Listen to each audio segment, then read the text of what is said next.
오늘 말씀은 누가복음 10장 21절에서 24절까지입니다. 21절에서 24절까지 한 목소리를 같이 한번 읽겠습니다. 21절부터입니다. 그때 예수께서 성령으로 기뻐하시며 이르시되 천지의 주제이신 아버지여 이것을 지혜롭고 슬기 있는 자들에게는 숨기시고 어린아들에게는 나타내심을 감사하나이다. 옳소이다. 이렇게 된 것이 아버지의 뜻이니이다. 내 아버지께서 모든 것을 내게 주셨으니 아버지 외에는 아들이 누군지 아는 자가 없고 아들과 또 그 아들의 소원대로 계시를 받는 자 외에는 아버지가 누군지 아는 자가 없나이다 하시고 제자들을 돌아보시며 조용히 이르시되 너희가 보는 것을 보는 눈은 복이 있도다. 내가 너에게 말하노니 많은 선지자와 임금이 너희가 보는 바를 보고자 하였으되 보지 못하였으며 너희가 듣는 바를 듣고자 하였으되 듣지 못하였느니라. 아멘. 오늘 여기 보게 되면 예수님께서 말씀하십니다. 하나님 아버지 감사합니다. 이것을 지혜 있고 슬기로운 자기들이 뭔가 안다는 사람보다는 어린아이와 같은 내게 나타나게 해주신 것이 감사합니다. 이러면서 나옵니다. 저는 이 말씀을 읽으면서 그런 생각을 했어요. 여러분 추석이잖아요. 그렇죠? 추석 때가 되니까 온 가족이 모입니다. 그래서 그 가족이 모이게 되면 자녀들 얼굴 보고 참 그런 의미가 참 좋잖아요.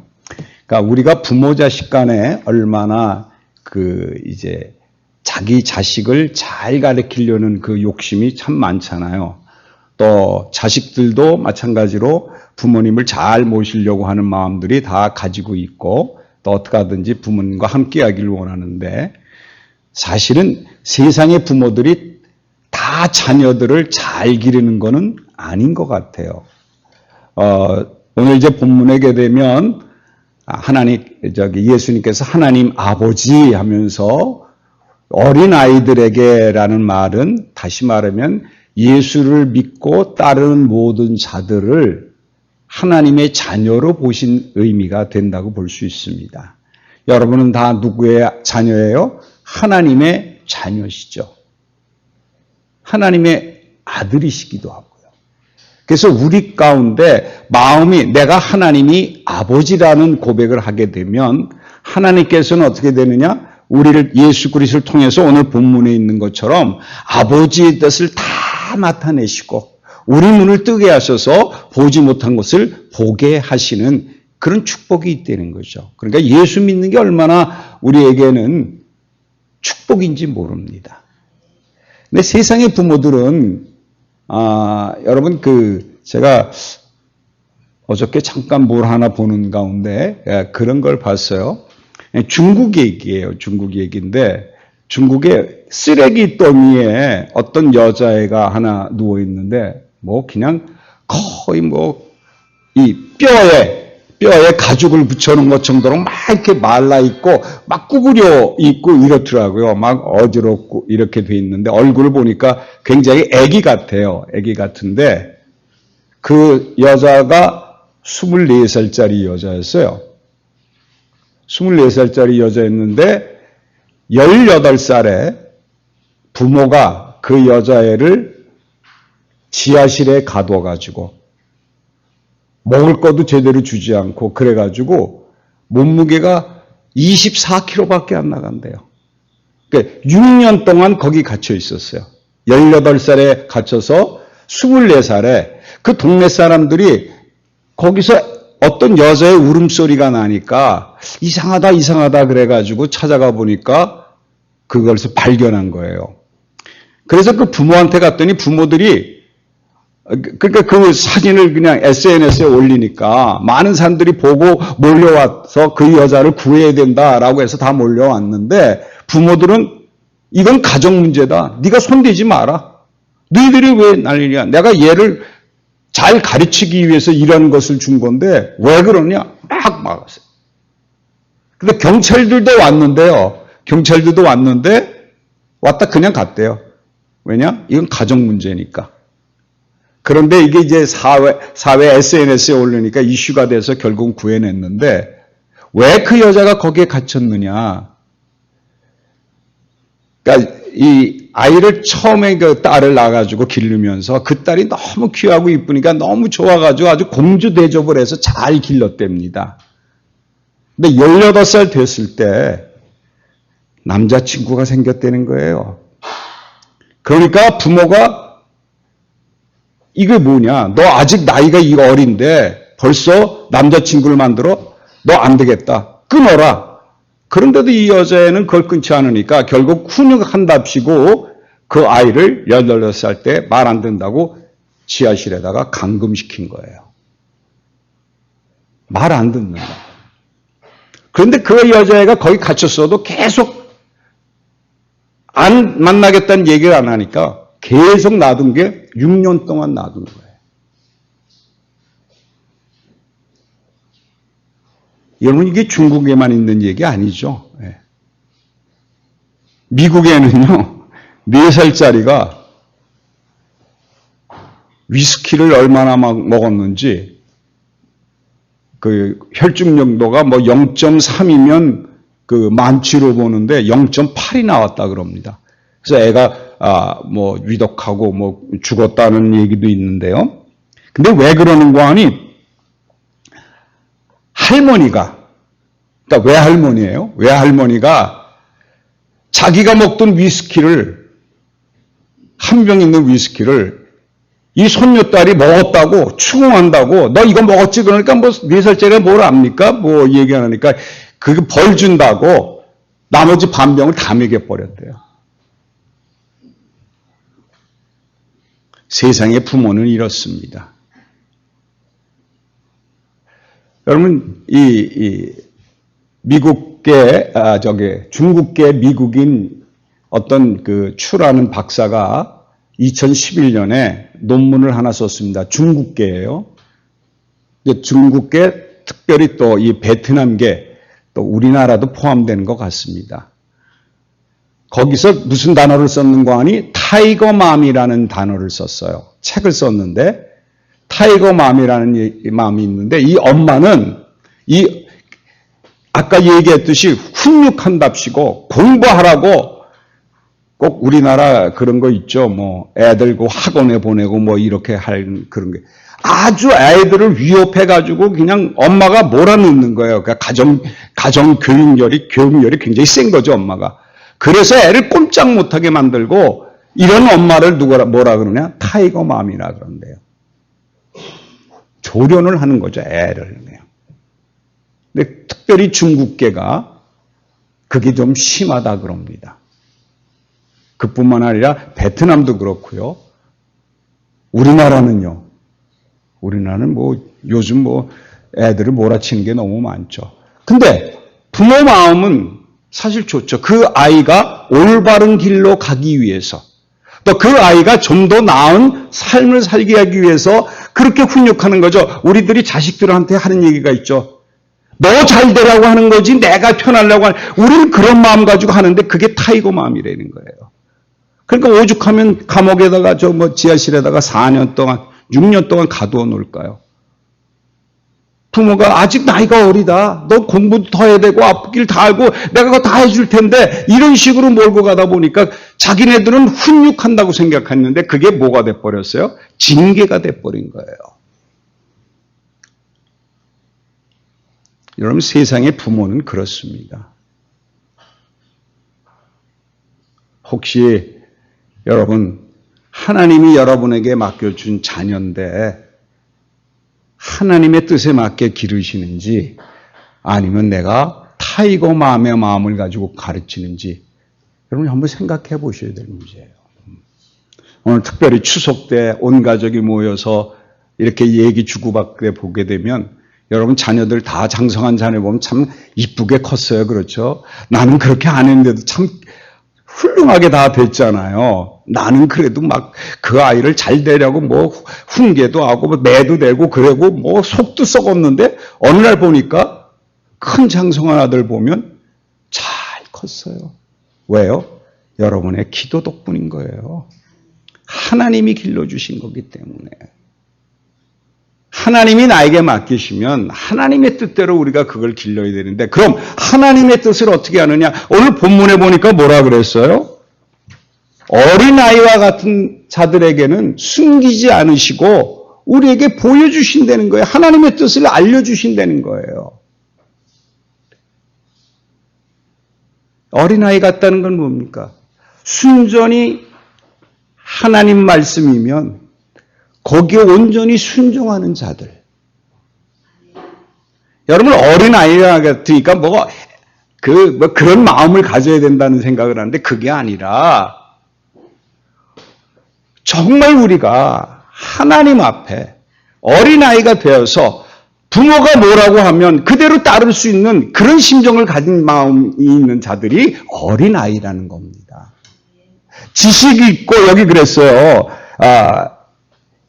지혜롭고 슬기 있는 자에게는 숨긴다. 왜 숨길까요? 지혜 있다 그러고 슬기 있다는 건 저 잘났다고 그러는 거거든요.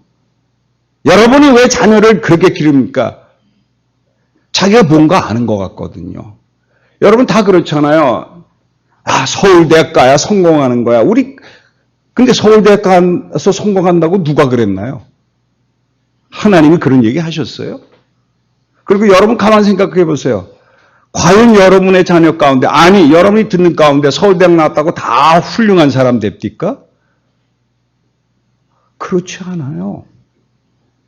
우리는 세상이 주는 지식, 지혜, 이거 가지고 세상을 살아가려고 그러기 때문에 하나님의 뜻이 지혜롭고 슬기니까 하나님의 뜻을 숨겨요. 왜? 내 뜻이 너무 크기 때문에 그래요. 내가 생각하는 게 너무 똑똑하다고 생각하거든요. 내가 세상을 다 아는 것처럼 생각하거든요. 그러니까 지혜롭고 슬기롭다고 그러는데 아버지의 뜻을 무엇인지 깨달아 알기가 너무 힘든 거예요.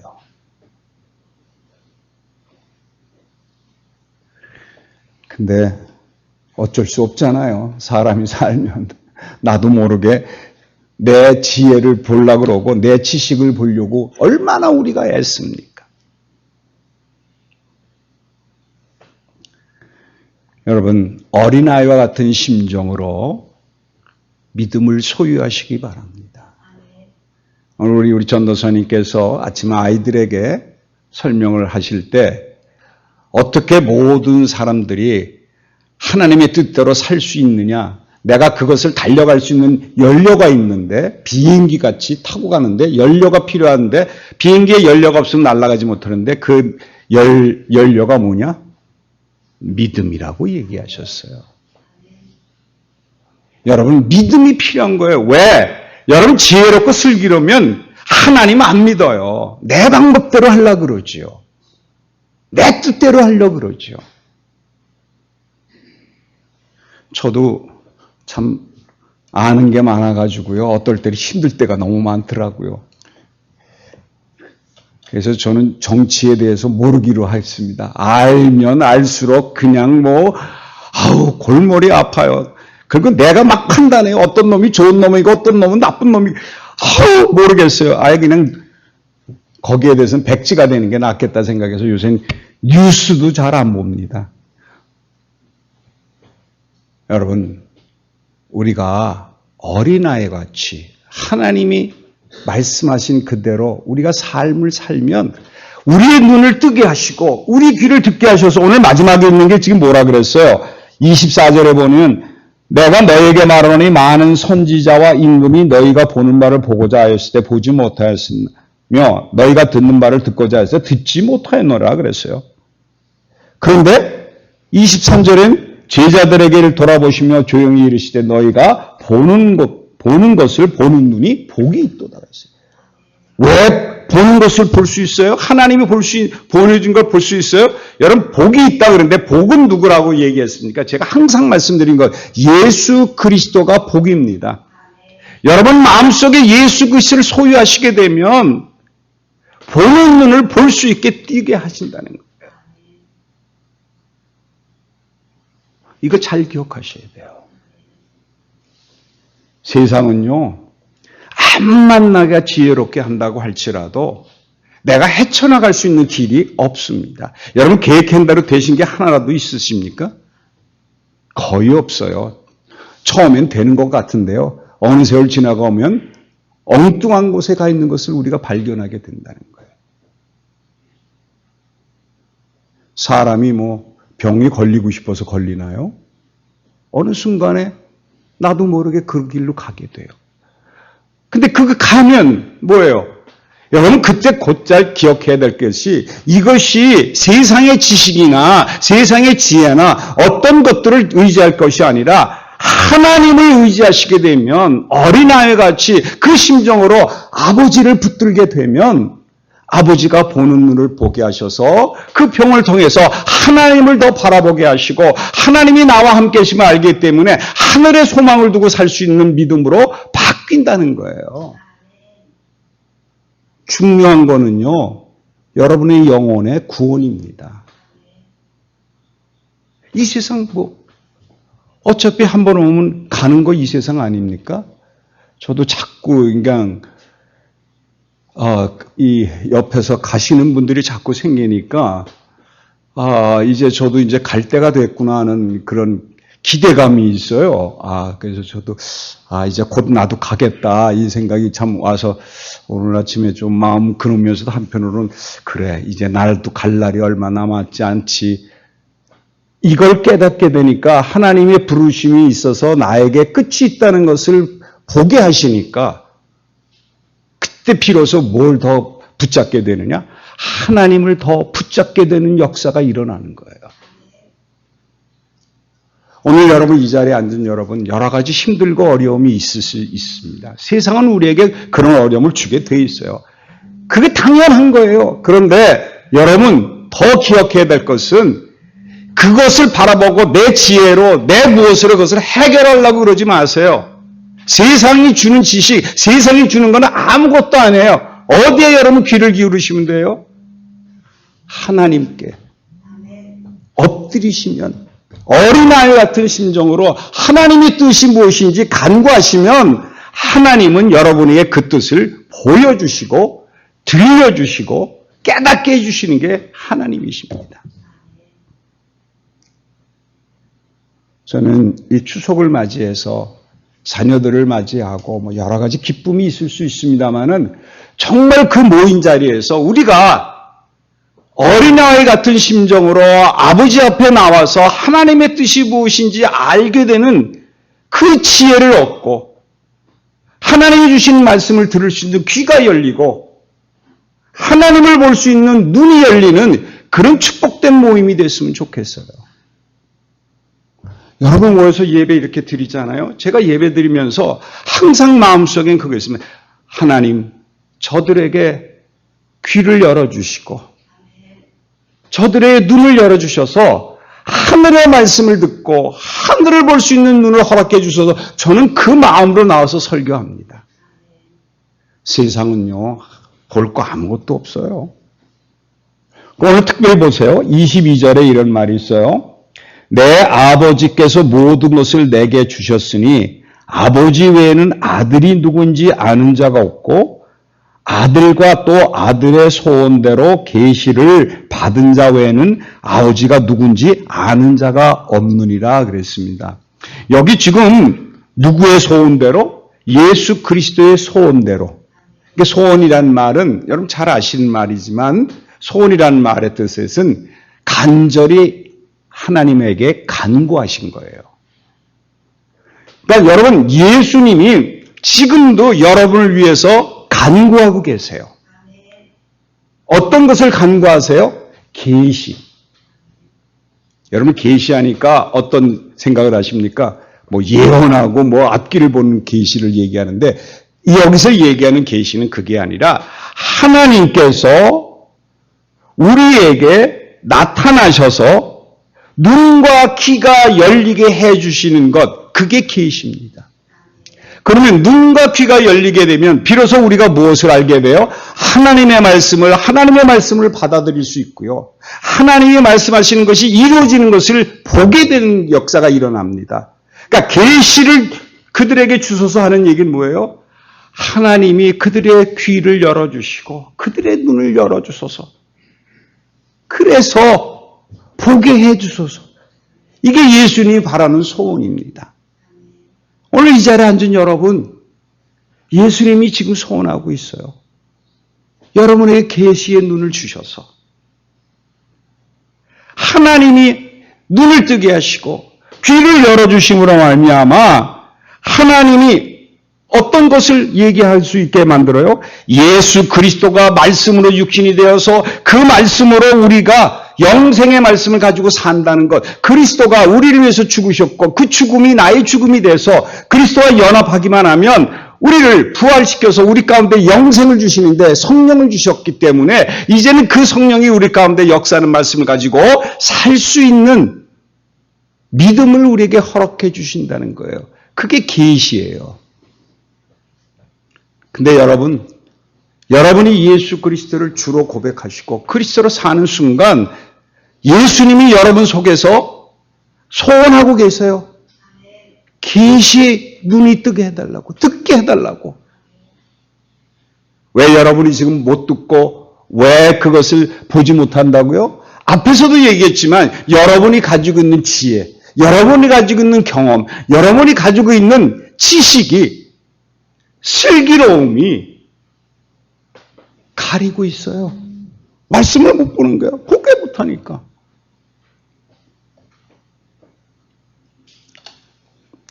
그래서 정말 신앙은, 참 믿음의 신앙이 뭐냐? 우리가 듣고 보고 만지는 겁니다. 그래서 요한 1서에 그런 말이 있죠. 우리가 예수 그리스도를 보고 그에게서 말씀을 듣고 내가 그를 만진 바 있는다다. 그렇게 얘기를 합니다. 정말 여러분 신앙이라는 것은 보지 못하는 걸 보는 거예요. 우리가 예수 그리스도께서 우리에게 그런 거 알려주신다 그랬는데 어떤 것인고 하니 사실은 에베소서 1장에 가면 이런 말이 있습니다. 제가 몇 절 읽을 테니까 잘 들으세요. 5절에 보면 그 기쁘신 뜻대로 우리를 예정하사 예수 그리스도로 말미암아 자기의 아들들이 되게 하셨으니 그런 다음에 이는 그가 사랑하시는 자 안에서 우리에게 거저 주시는 바 그의 은혜의 영광을 찬송하게 하려 합니다. 우리가 왜 예수님이 우리에게 오셔서 우리를 택해 주셔서 우리를 아들들로 삼아 주신 이유가 뭐냐? 하나님의 영광을 찬송하기 위해서라는 거예요. 여러분 예수 그리스도가 이 땅에 오셔서 우리 위해서 십자가에서 죽으셔서 우리로 알고 이 세상에서 어떤 더 나은 삶을 위해 하신 게 아니라 우리가 입을 벌려서 하나님을 찬양하고 하나님을 경배하고 하나님께 감사하기 위해서 우리를 택해 주시고 그리스도로 말미암아 하나님과 화합되게 만들어 주셨다니까요. 그래서 그 다음에도 보면 이런 말이 있어요. 그래서 7절에 이런 말이 있잖아요. 우리는 그리스도 안에서 그의 은혜의 풍성함을 따라 그의 피로 말미암아 속량 곧 죄 사함을 받았느니라. 여기 보세요. 어떻다고요? 죄 사함을 받았다고 되어 있습니다. 죄 사함을 받았느니라. 그러면서 그 다음에 오는 말 잘 기억하세요. 이는 그가 모든 지혜와 총명을 우리에게 넘치게 하사 그 뜻의 비밀을 우리에게 알리신 것이요 그의 기뻐하심을 따라 그리스도 안에서 때가 찬 경륜을 명하서 예정하신 것이라. 여기 보니까 뭐라 그랬죠? 그가 예수 그리스도가 우리에게 모든 지혜와 총명을 우리에게 넘치게 하신다는 겁니다. 예수님이 이 땅에서 십자가에서 죽으신 이유가 뭐예요? 우리와 연합해 죽고 우리에게 성령을 주셔서 이 세상에서 그 뭘 알게 하느냐? 정말 지혜와 경륜과 모든 걸 우리에게 허락해 주신다는 거예요. 여러분, 내가 잘나서가 아니라 내가 그리스도만 바라보고 하나님을 바라보고 내가 그리스도 예수와 함께 죽었다는 고백이 우리에게 믿음으로 있게 되면 그 다음엔 다 누가 해주시느냐? 여러분에게 성령을 주실 뿐만 아니라 성령을 통해서 우리에게 지혜도 주시고 보게도 하시고 듣게도 하시고 우리 믿음을 올바로 서게 하셔서 하나님 앞에 올바로 설 수 있는 자로 만들어 주신다는 겁니다. 내가 하는 게 아니에요. 성령이 내 안에서 역사하셔서 들을 것을 듣게 하시고 아는 것을 깨닫게 해주시고 그 길로 향하게 해주신다는 거예요. 그러니까 우리 믿음이라는 것은 자랑할 게 없어요. 오늘도 아까 그 누가복음에도 그랬잖아요. 항상 어떻다고요? 계시의 영을 주시는 거예요. 계시. 그걸 주셨기 때문에 예수님이 소원한 바대로 우리에게 주셨기 때문에 우리가 보는 눈이 생겼고 듣는 귀가 생겼고 깨닫는 지혜가 생긴 거예요. 그러면 여러분 이 세상 두려울 것이 없습니다. 뭐가 두렵습니까? 예수님이 빛이시죠. 예수님이 생명이시죠. 예수님이 진리세요. 그러니까 난 예수님만 올라타기만 하면, 다시 말해서 십자가에서 예수 그리스도 함께 죽었다는 고백만 있기만 하면 그 다음은 다 누가 우리를 이루어 가시느냐? 예수 그리스도가 이루어 가시는 거예요. 성령이 여러분에서 이루어 가시는 거예요. 세상의 지혜와 세상의 지식을, 세상의 슬기로움을 쫓아갈 생각하지 마세요. 여러분은 정말로 아까 23절에 말씀하시는 것처럼 제자를 돌아보시며 조용히 이르시되 너희가 보는 것을 본 눈이 복이 있도다. 이 축복이 넘치는 오늘 이 추석을 맞이해서 이런 축복이 여러분 가운데 항상 깃드시기를 기원합니다. 기도하겠습니다. 하나님 아버지 감사합니다. 우리는 아버지의 뜻이 무엇인지 몰라 우왕좌왕하며 내 지혜로, 내 슬기로, 내 체험으로 그것을 이끌어가려고 하지만 오로지 우리가 어린아이와 같이 내 지혜도 버리고 내 모든 것을 버리고 오로지 하나님만 바라보고 내가 예수 그리스도와 함께 십자가 못 박혀 죽었나라는 고백이 우리에게 있게 되면 성령을 우리에게 주셔서 모든 것을 깨닫게 하시고 볼 수 있는 눈을 주신다고 약속하셨사오니 우리에게 복을 주셔서 이 복이 넘쳐서 하나님의 뜻을 알게 하시고 아버지의 뜻대로 사는 축복된 삶이 사라지게 도와주시옵소서. 오늘도 이 모든 것을 허락하신 주님을 찬양하며 우리 주 예수 그리스도 이름으로 기도합니다. 아멘.